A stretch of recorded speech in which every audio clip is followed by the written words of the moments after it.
अब हम अगर मैक्स फंक्शन के सिंटेक्स के बारे में बात करें तो मैक्स फंक्शन का सिंटेक्स मिन फंक्शन के सिंटेक्स से काफ़ी मिलता जुलता है। इसका सिंटेक्स भी काफ़ी स्ट्रेट फॉरवर्ड और सिंपल है।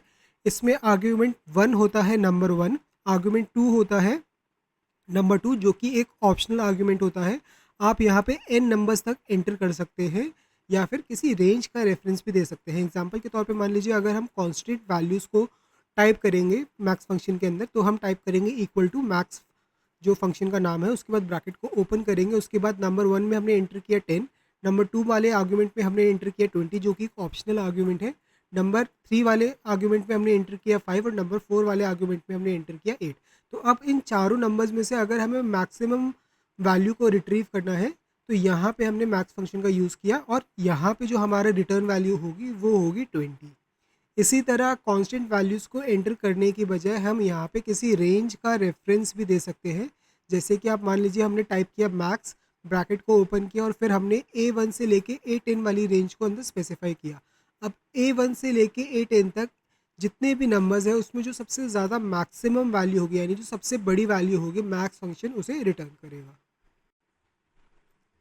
तो चलिए अब हम मैक्स फंक्शन को एक एग्जांपल की मदद से समझते हैं। यहाँ पे अगेन हमारे पास सेम डेटा टेबल है जिसके अंदर हमारे पास Q1 से लेके Q4 तक की सेल है। लास्ट टाइम हमने इन नंबर्स में से सबसे मिनिमम नंबर को रिटर्न किया था, लेकिन इस बार हम इसमें से ये देखेंगे कि कौन सा नंबर ऐसा है जो सबसे इसमें बड़ा नंबर है, यानी कि जो मैक्सिमम वैल्यू क्या है उसको रिट्रीव करेंगे और ये चेक करेंगे कि वो किस क्वार्टर को बिलोंग करता है। तो चलिए सबसे पहले यहाँ पे हम मैक्स फंक्शन को टाइप करते हैं।